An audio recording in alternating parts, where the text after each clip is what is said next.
Mari Bapak Ibu yang dikasihi Tuhan, kita mempersiapkan hati kita untuk memasuki ibadah pagi hari ini.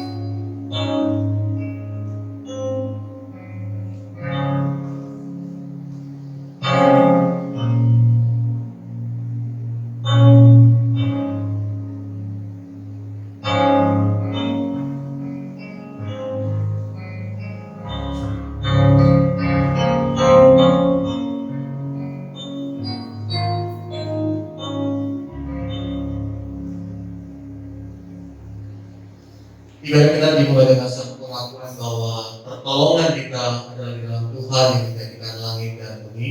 Dengan sekalian, turunlah atas kita semua anugerah dan kasih sejahtera dari Allah Bapa, Putra dan Roh Kudus. Amin.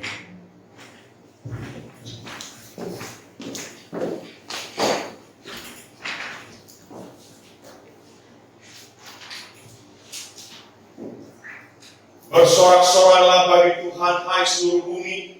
Beribadahlah kepada Tuhan dengan sukacita.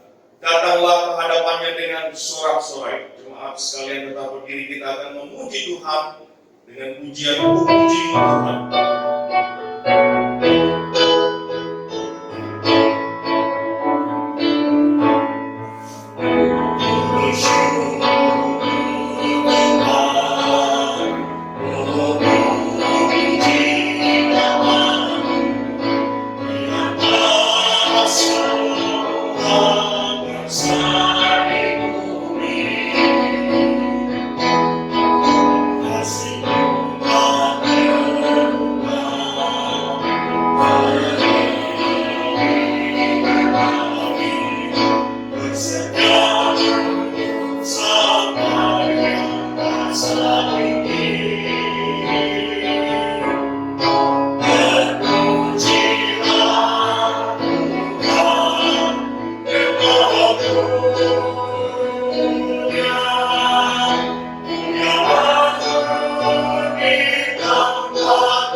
Pembacaan Alkitab pada pagi ini diambil dari Efesus 4 ayat 11 hingga 16.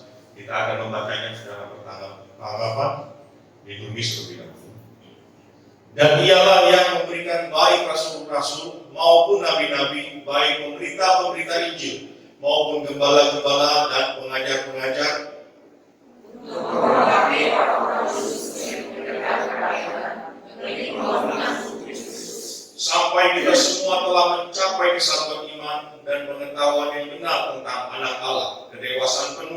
dan tingkat pertumbuhan yang sesuai dengan kepenuhan Kristus.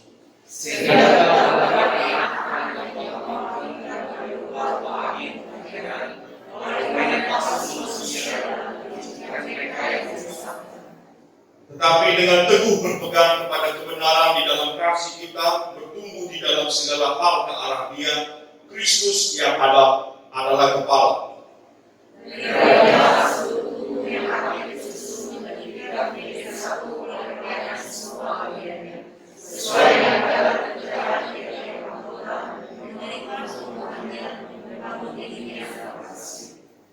Kita akan melanjutkan pujian kita kepada Tuhan.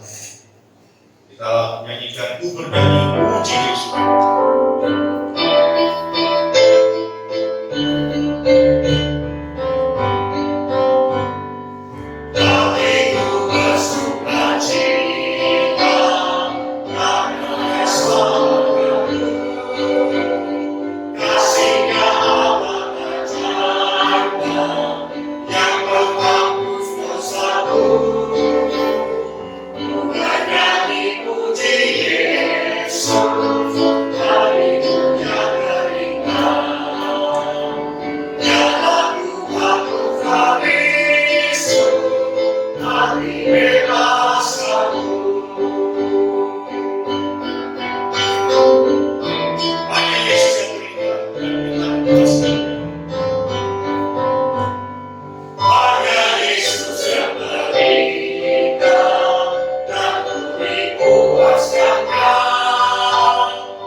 Mari kita datang kepada Tuhan dengan pengakuan dosa kepada-Nya.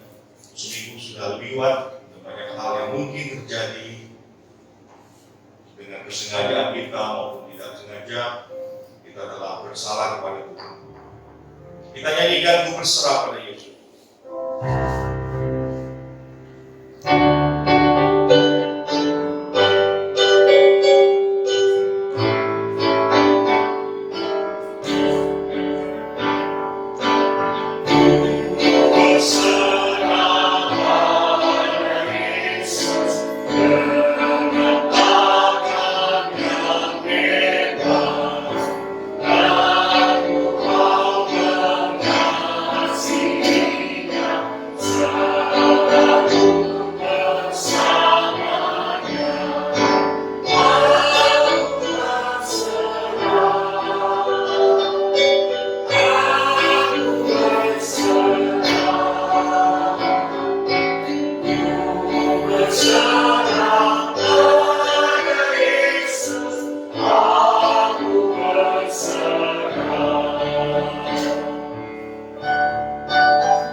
Mari kami dikasih Tuhan di hadapan hadapan Tuhan. Kita mau berserah kepada Tuhan dan mengakui segala dosa yang telah kita perbuat selama ini.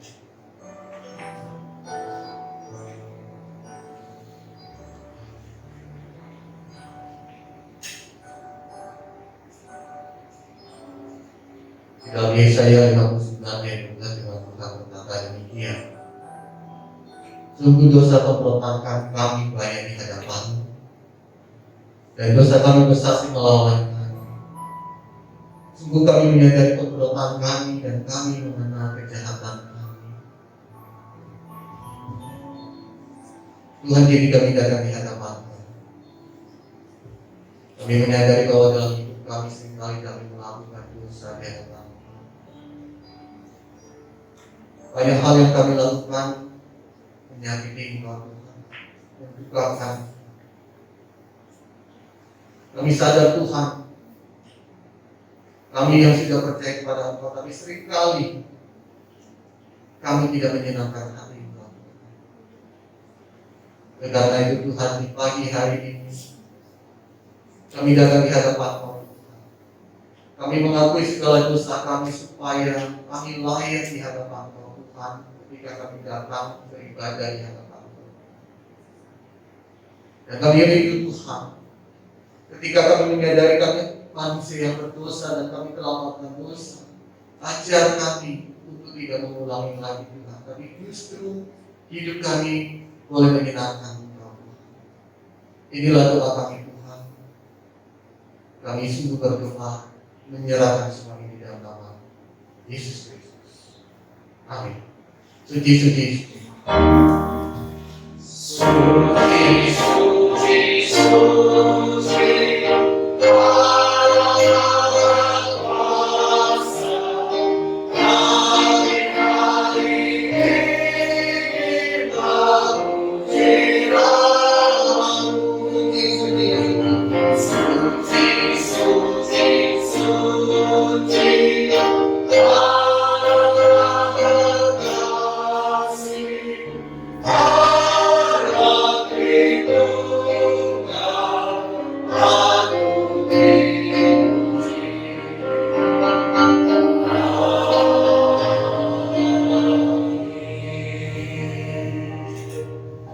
Petunjuk itu baru yang dari Ayub pasal 11 ayat 13 dan 14 firman Tuhan berkata demikian.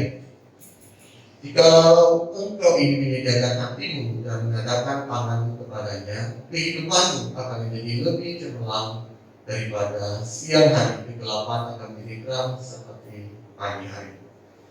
Hari Bapak Ibu, kita akan mengakui iman kita, pengakuan iman rasuli dan berbunyi demikian. Aku percaya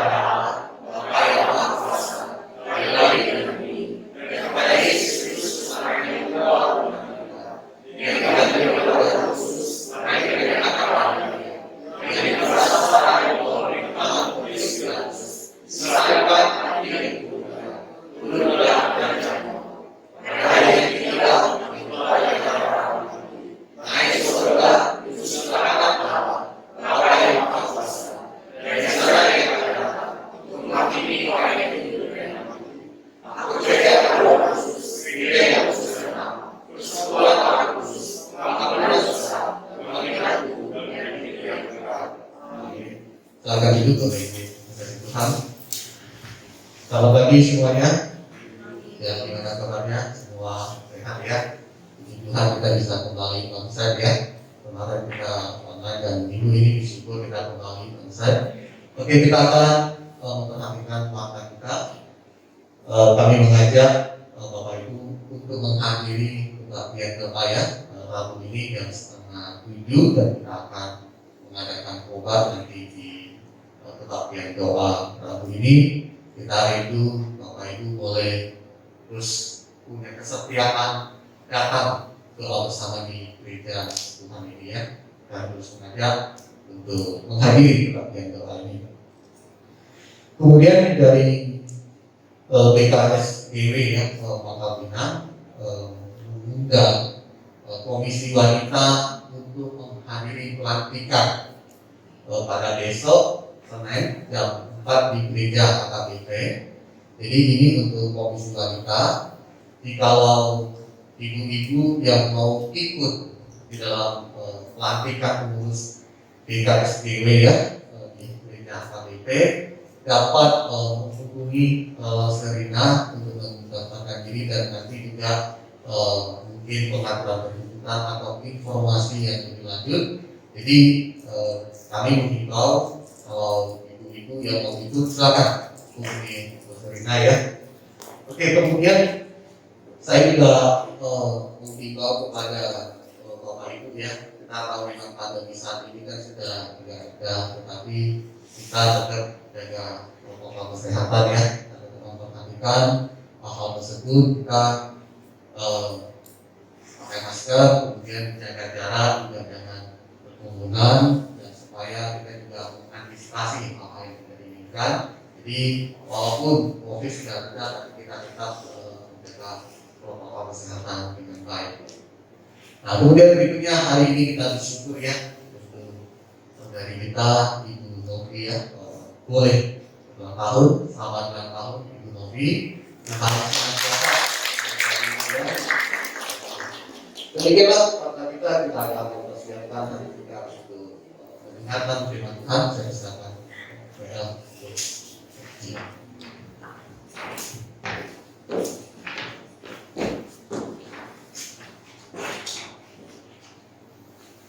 Kita akan menyambut firman Tuhan. Kita nyanyikan satu pujian, ajarku berharap hanya padamu.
Tuhan,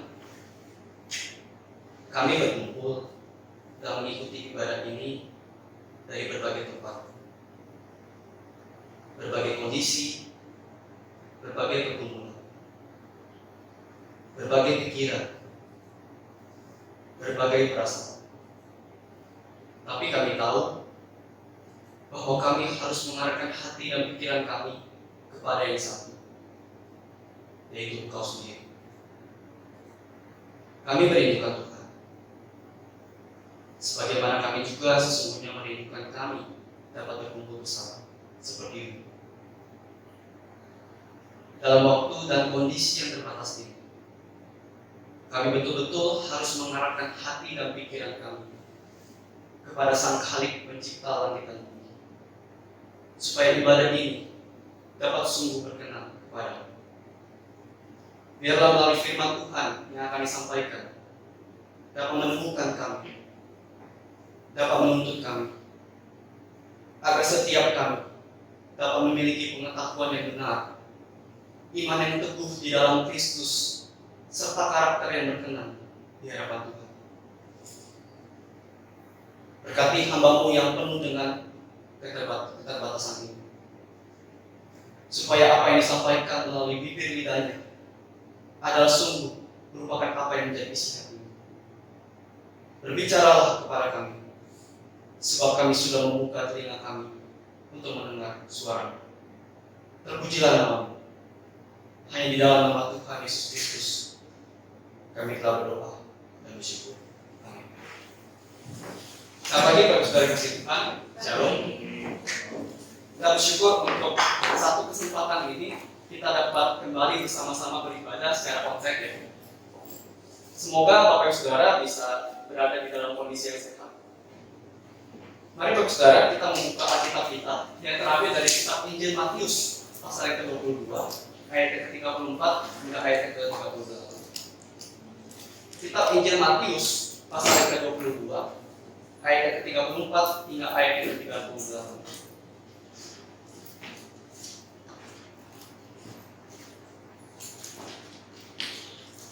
Kalau sudah menemukannya, saya akan mengajak Bapak Ibu Saudara sekalian untuk membacanya.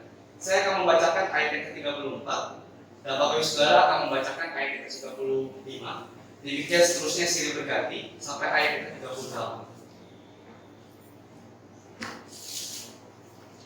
Kitab Injil Matius pasal 22 ayat yang ke-34 hingga ayat yang ke-38.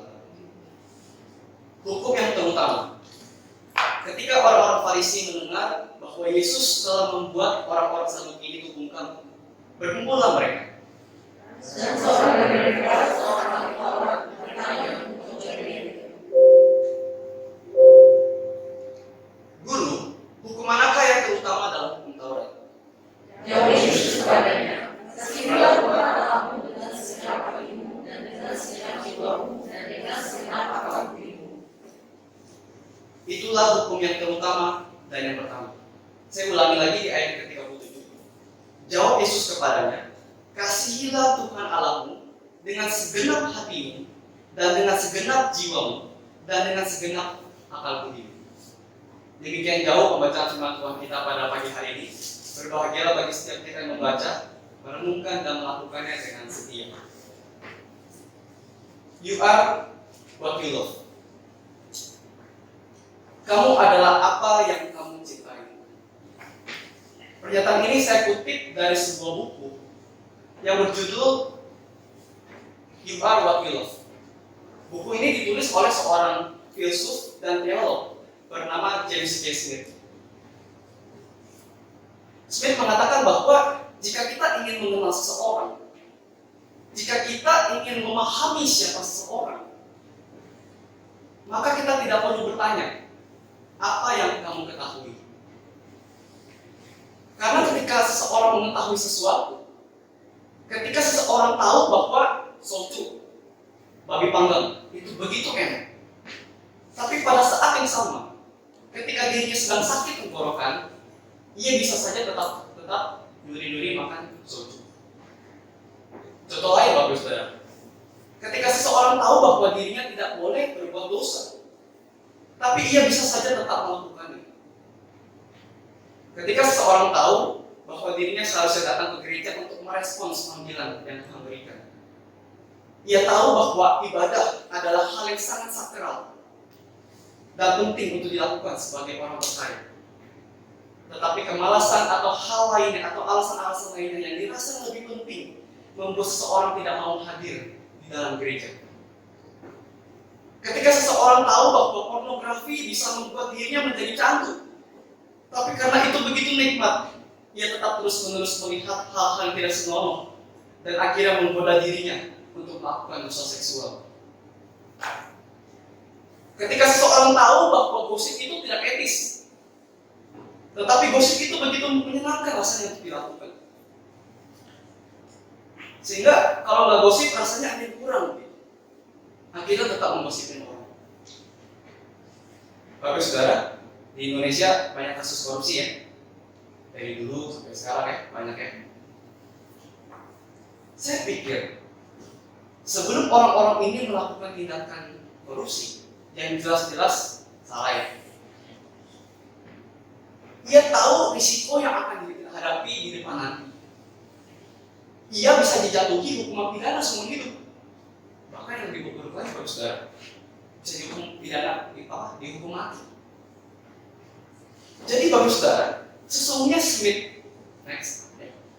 Smith mau bilang, kalau kita ingin mengenal seseorang, maka seharusnya yang kita tanyakan itu adalah apa yang kamu cintai. Atau dengan kata lain, tanyakan apa yang kamu inginkan. Dalam kitab Injil Yohanes pasal 1 ayat 38, Yesus sendiri ketika murid-murid pertama datang menghampiri Yesus, Yesus bertanya, apa yang ditanya? Apakah yang kamu cari? Kalau dalam terjemahan New International Version atau dalam bahasa Inggris lainnya, pertanyaannya adalah, what do you want? Apa yang kamu inginkan? Yesus tidak bertanya, apa yang kamu ketahui? Apa yang kamu percayai? Dia bertanya, apa yang kamu inginkan?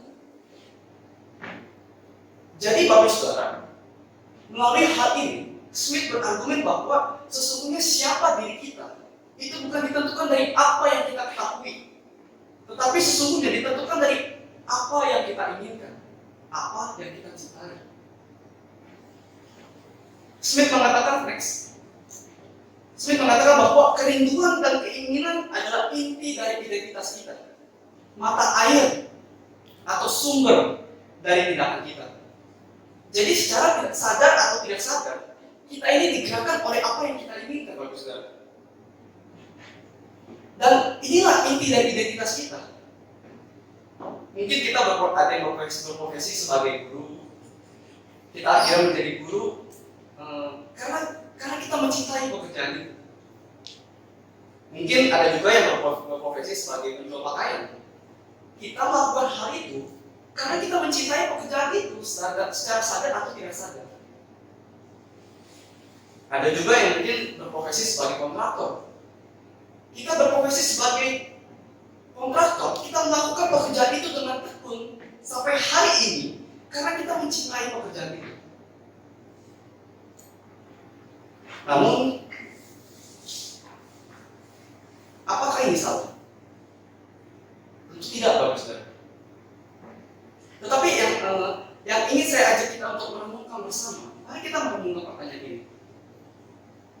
Bapak Saudara kasih Tuhan, apakah hal yang kita cintai hari ini, entah itu pekerjaan kita, entah itu pasangan kita, entah itu keluarga kita, uang kita, popularitas kita, atau segala kenikmatan duniawi yang ada di dunia ini, itu semua telah menggeser cinta utama kita kepada Tuhan. Ya, ini slide-nya. Henry Cowell pernah mengatakan bahwa nilai dan harga jiwa kita itu diukur dari apa yang kita kasihi. Jika kita mengasihi hal-hal yang buruk dan jahat, maka kita akan menjadi buruk dan jahat. Tetapi orang yang mengasihi Allah akan bertumbuh rohaninya dan menjadi matang. Sampai akhirnya ia menjadi seperti Dia yang dikasihinya.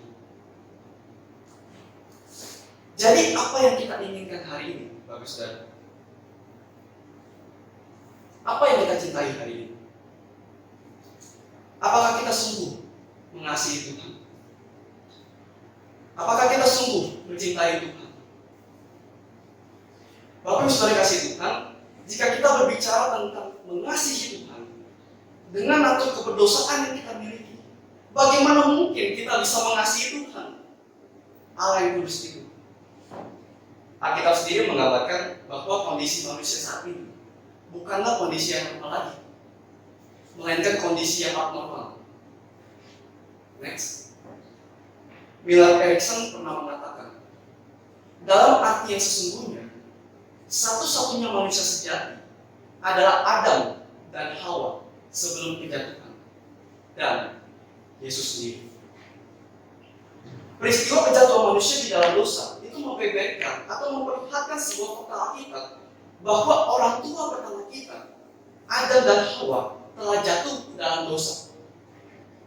Sebagai akibatnya, semua manusia dilahirkan dengan natur berdosa.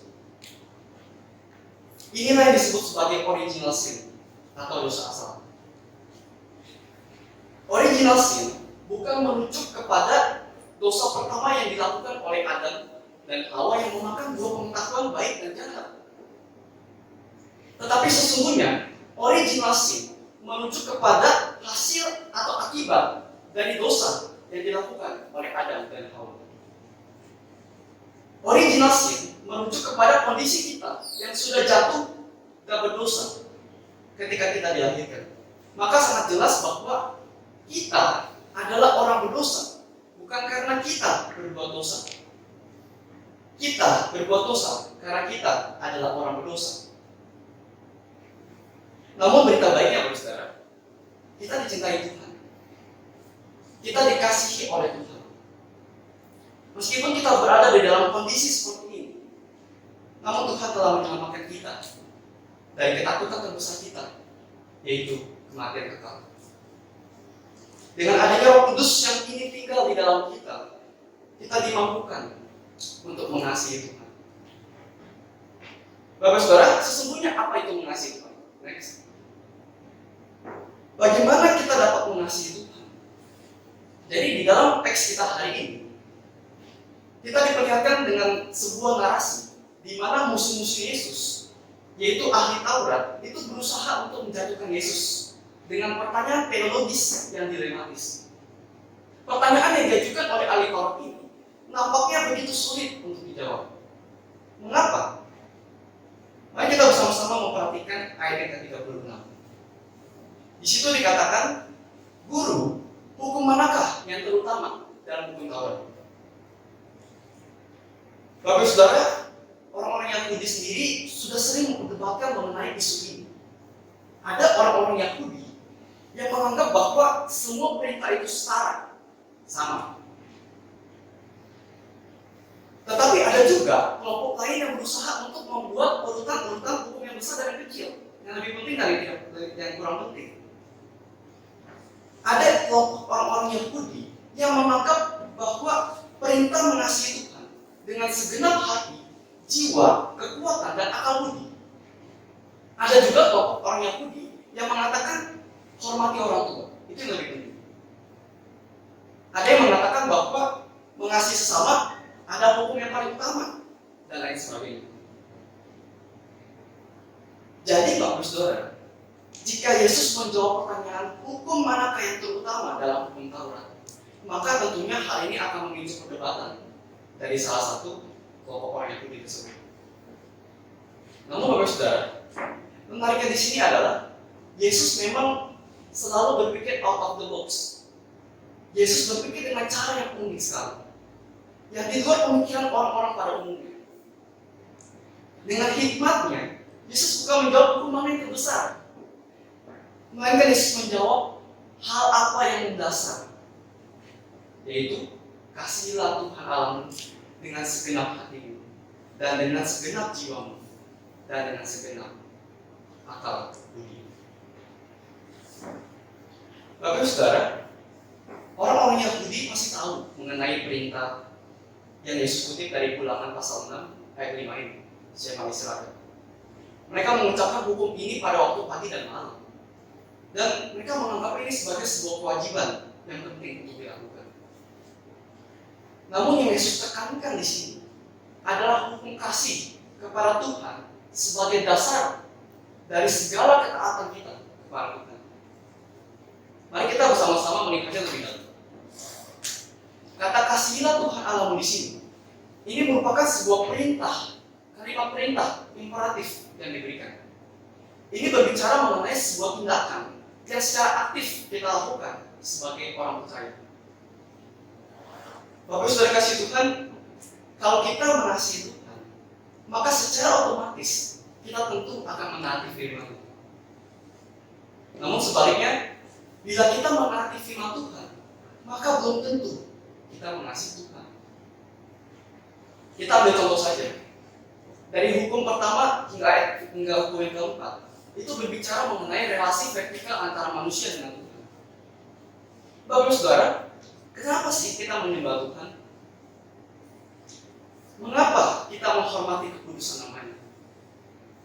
Mengapa kita beribadah kepadanya? Jelas karena kita mengasihi Dia. Itu dasarnya. Kalau kita tidak mengasihi Dia, maka semua hal yang kita lakukan ini hanyalah sebuah aturan dan ritual yang sangat kering. Jadi jelas dengan mengasihi Tuhan, maka ada tindakan aktif yang kita lakukan. Mengasihi Tuhan bukan hanya sekadar berbicara mengenai perasaan emosi yang ada di dalam diri kita. Padahal kasih itu mencakup seluruh aspek kehidupan kita. Dikatakan di ayat yang ke-37, yaitu dengan segenap hati, dengan yang merupakan pusat kendali hidup kita, dengan segenap jiwa yang merupakan kesadaran diri kita, kehendak kita, dan dengan segenap akal budi yang merupakan pikiran kita. Kalau kita membandingkan perikop ini dengan Markus pasal 12 ayat 30, maka di situ juga terdapat tambahan perkataan dengan segenap kekuatan yang kita miliki, yaitu segala kemampuan fisik yang kita berikan untuk Tuhan.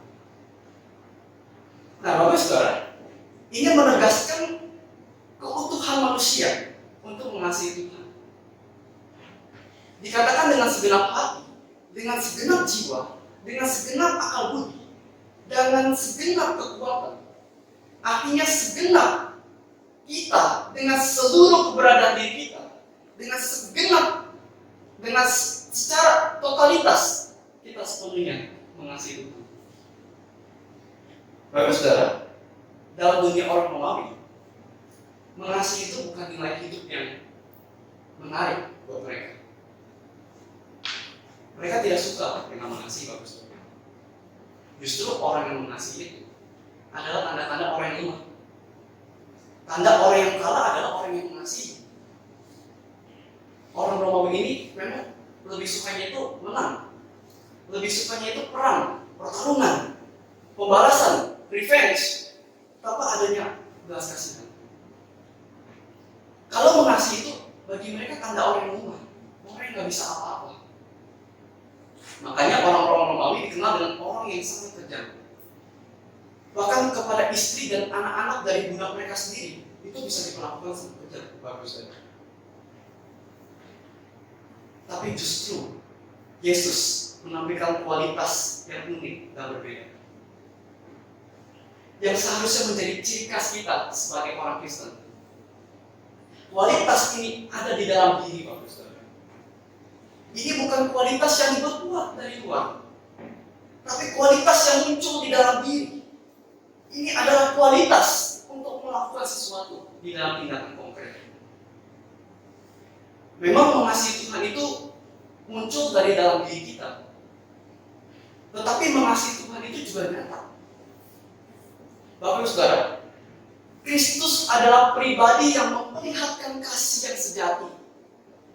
ketika orang Romawi tidak punya belas kasihan, ketika tentara yang dengan cara yang sangat brutal menyiksa, bahkan menggantung dia di atas kayu salib, ketika pemuka-pemuka agama mengatakan hal-hal yang buruk kepada Yesus, apa yang dikatakan oleh Yesus pada nafas terakhir?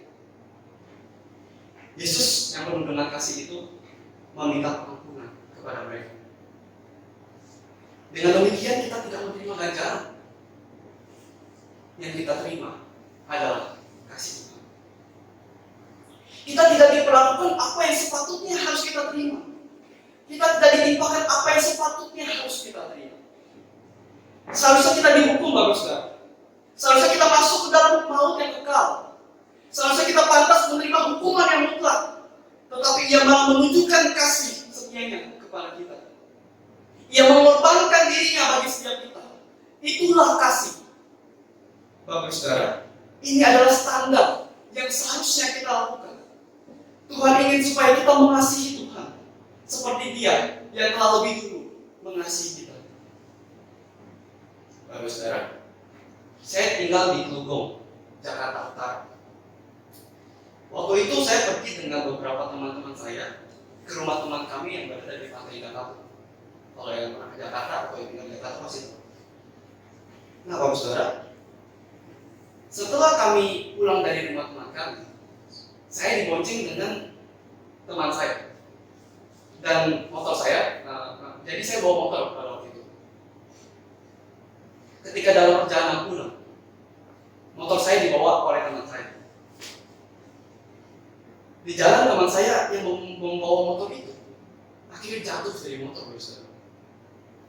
Karena dia membawa motor itu dengan kecepatan yang tinggi sekali. Dan di jalanan di Pantai Indah Kapuk pada waktu itu penuh dengan pasir. Karena mungkin lagi dibangun di jalanan di arah masuk ke PPU. Jadi ketika teman saya yang membawa motor saya itu jatuh, kami kaget, Bapak Saudara. Lalu kami mendapat ide dari belakang. Bapak Saudara tahu apa yang terjadi? Teman saya ini mengalami luka yang cukup parah di bagian dengkulnya. Tapi bersyukur sih masih selamat sih, masih hidup sampai sekarang. Ya, Bapak Saudara, teman saya ini mengalami luka yang cukup parah. Tapi saya kaget, Bapak Saudara. Dan akhirnya motor saya itu lecet, Bapak Saudara. Sayang kan? Bapak Saudara. Lalu apa respon teman saya yang jatuh ini? Teman saya ini yang jatuh minta maaf kepada saya. Sorry ya, sorry. Pada waktu itu saya mikir, Saudara, gimana ya? Saya bukan mikirin dianya, saya mikirin motor saya yang lecet parah. Saya mikir, motor saya lecet parah. Nanti pulang ke rumah kalau ditanya sama mama dan papa saya, waduh, saya mesti jawab apa gitu kan? Waktu itu masih sekolah gitu kan, mau dari mana? Gitu. Iya, Bapak Saudara. Saya lihat dia juga mukanya pucat, kasihan gitu kan. Dan mikir-mikir gitu. Akhirnya saya cuma bilang, gak apa-apa. Lain kali bawaan hati-hati. Bapak Saudara, saya tidak menuntut apapun dari dia. Saya ingin dia merasa bagaimana kasih Tuhan itu. Saya tidak menuntut apapun dari dia. Saya pun juga ingin belajar bagaimana menunjukkan kasih Tuhan itu kepadanya. Bapak Saudara kasih Tuhan, ini mungkin hanya sedikit cerita dari saya.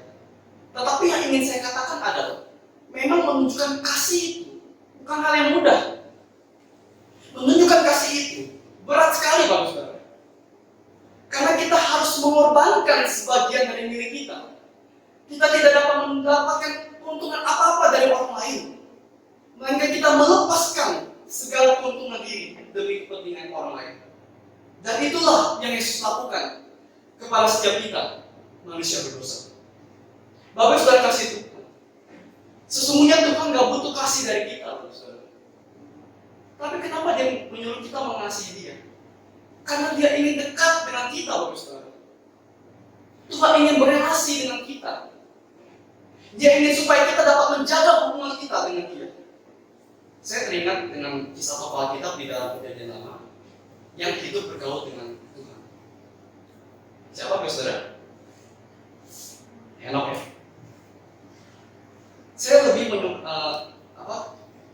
lebih menyukai terjemahan bahasa Inggris. Kata yang digunakan adalah walking with God. Kalau dalam bahasa Indonesianya bergaul dengan Tuhan. Nah, Bapak Saudara, jadi pada waktu itu Henok ini hidup berjalan dengan Tuhan. Henok hidup selama 365 tahun, Bapak Saudara. Tapi Henok dikatakan tidak mati. Dia berjalan bersama Tuhan. Dan pada akhirnya dikatakan dia diangkat oleh Tuhan. Dulu ketika saya melayani di GKP dan Bogor, waktu masih tingkat 2 di sekolah teologi, saya beserta dengan para pelayan gereja itu datang berkunjung ke panti jompo yang berada di Jalan Kebayoran, Jakarta Barat. Ketika saya sampai di sana, saya melihat ada kakek-kakek dan nenek-nenek. Ya, kan panti jompo ya, di sini. Ya, Saudara, nampaknya itu mereka lelah sekali, Bapak Saudara. Kadang, saya lihatnya itu, kadang mereka tuh udah gak bisa mengingat siapa nama mereka. Bahkan mereka gak bisa ingat nama anaknya sendiri. Ketika saya membayangkan, Bapak Saudara, sudah begitu panjang hidup mereka. Mereka sudah melewati masa Belanda, masa Jepang, masa kemerdekaan, pergolakan PKI. Jadi saya membayangkan betapa panjangnya hidup itu. Betapa banyaknya penderitaan yang sudah mereka alami. Betapa banyaknya kejahatan yang sudah mereka lihat. Bapak Saudara coba bayangkan. Di zaman Henok, ada begitu banyak kejahatan yang sudah dilalui. Selama 300 tahun, Bapak Saudara. Bayangkan 300 tahun. Henok hidup berjalan dengan Tuhan. Bapak Saudara, ini bukan cuma di pesawat, duduk bersama diam-diam, Bapak Saudara. Ini bukan cuma di naik angkot itu duduk berdua, tatap-tatapan, gak kenal gitu. Tapi mengenal Tuhan, Bapak Saudara. Henok menjalani hidup yang intim dengan Tuhan. Ini menunjukkan bagaimana dia mengasihi Tuhan, Bapak Saudara. Apakah kita masih menjaga relasi yang dekat dengan Tuhan? Di dalam pergolakan iman kita, Bapak Saudara. Ketika kita mengalami masalah, apakah kita masih menjaga relasi kita dengan Tuhan? Bapak Saudara kasih Tuhan, kita seringkali melihat atau memaknai kasih Tuhan itu pada kita dari apa yang baik itu datang kepada kita. Waktu kita mendapat rezeki yang besar, waktu kita mendapatkan kemenangan, waktu kita mendapatkan promosi kedudukan yang lebih tinggi, waktu kita mengalami hal-hal yang baik dalam hidup kita, apakah kita masih bisa melihat kasih Tuhan ketika kita mengalami kesulitan? Apakah kita masih bisa melihat kasih Tuhan ketika kita mengalami kehilangan? Apakah kita masih bisa melihat kasih Tuhan ketika kita mengalami penderitaan? Waktu kita susah, kita bilang sama Tuhan, Tuhan tolong ambil kesusahanku ini, Tuhan tolong ambil penderitaanku ini. Jangan kasih aku kesusahan, jangan kasih aku kesulitan. Kita bilang begini, Bapak Saudara, seolah-olah kita tahu apa yang terbaik buat kita. Padahal Tuhan sudah menyediakan yang terbaik bagi kita. Tuhan tahu persis kapan kesusahan mendatangkan kebaikan kepada kita. Tuhan juga ingin, Bapak Saudara, supaya kita bisa melihat kebaikan-kebaikan Tuhan di dalam penderitaan kita, apapun itu. Bahkan ketika kita mengalami kehancuran sekalipun, ketika kita berada di titik terendah di dalam kehidupan kita, tetapi di balik itu semua, Tuhan ingin kita melihat kasih-Nya. Bapak Ibu Saudara, kebaikan yang kita terima, kesenangan yang kita miliki, kegembiraan yang kita punya, itu akan hilang bersamaan dengan hilangnya harta itu hilang.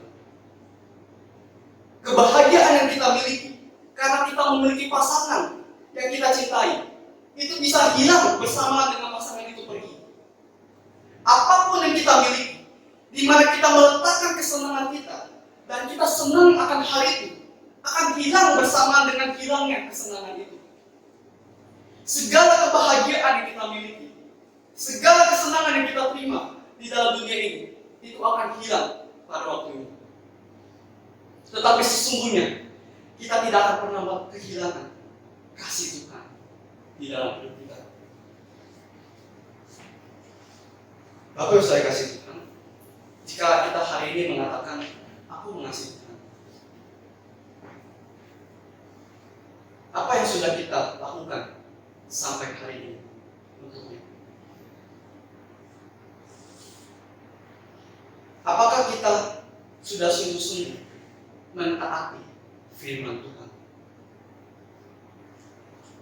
Apakah kita sudah betul-betul merindukan Tuhan? Apakah kita sudah betul-betul berkorban untuknya? Apakah kita sudah memberikan totalitas hidup kita untuk menyenangkan Tuhan? Apakah kita sudah sungguh berjalan bersama Dia? Biarlah kita membuka hati kita untuk mengasihi. Amin. Mari kita tutup doa.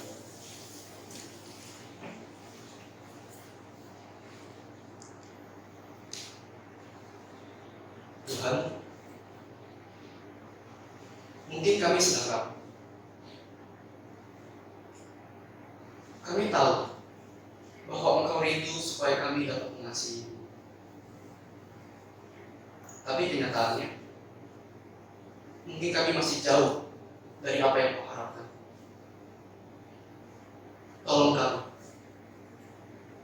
Kami tidak tahu apa yang harus kami lakukan. Tapi kami tahu bahwa kasih-Mu tidak akan pernah melepaskan kami. Kami percaya bahwa kasih-Mu akan selalu menarik kami kembali kepada jalan. Terima kasih Tuhan. Hamba-Mu sudah selesai berbicara. Kiranya firman Tuhan yang sudah ditaburkan di dalam hati setiap jemaat melalui tuntunan Roh Kudus dapat membuat kami hidup semakin mengasihi. Terpujilah nama Tuhan. Hanya di dalam nama Tuhan Yesus Kristus kami telah berdoa. Amin. Tuhan memberkati para saudara-saudara.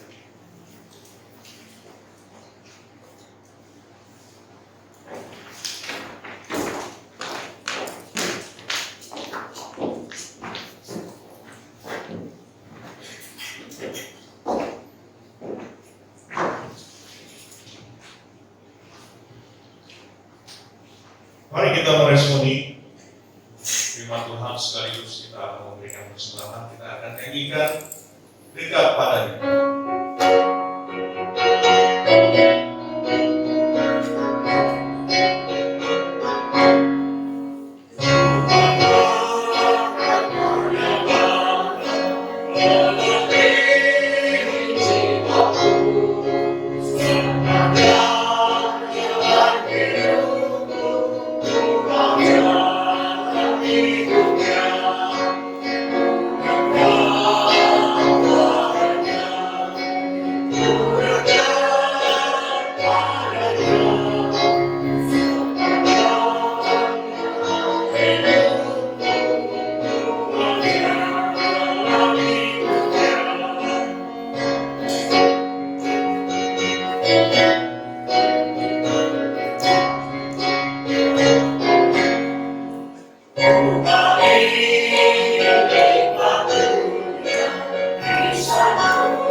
Bapa di dalam surga, sungguh kami bersyukur, berterima kasih untuk pertolongan Tuhan di dalam kehidupan kami pribadi.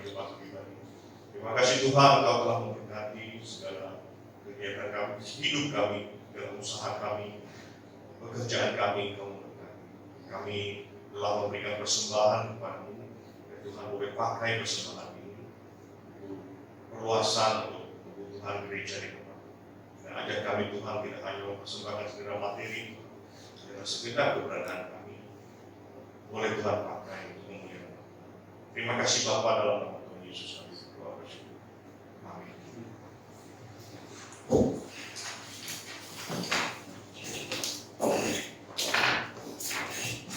Mari kita akan mengakhiri ibadah kita dengan mengucapkan bersolawat.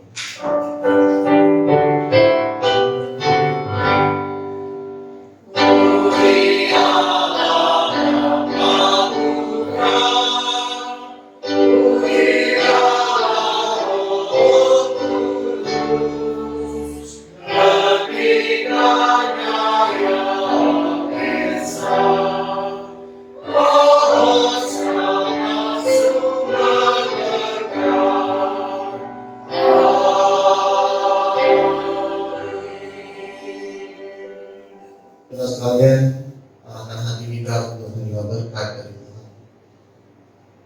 Biarlah damai sejahtera dari Allah Bapa, cinta kasih dari Yesus Kristus, kekuatan penghiburan dari Roh Kudus, menyertai kita dari sekarang sampai selama-lamanya. Amin.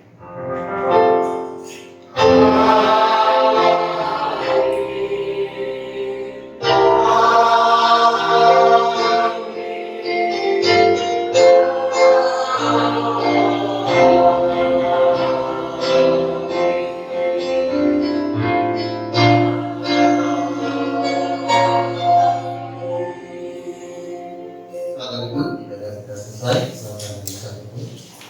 Tuhan memberkati.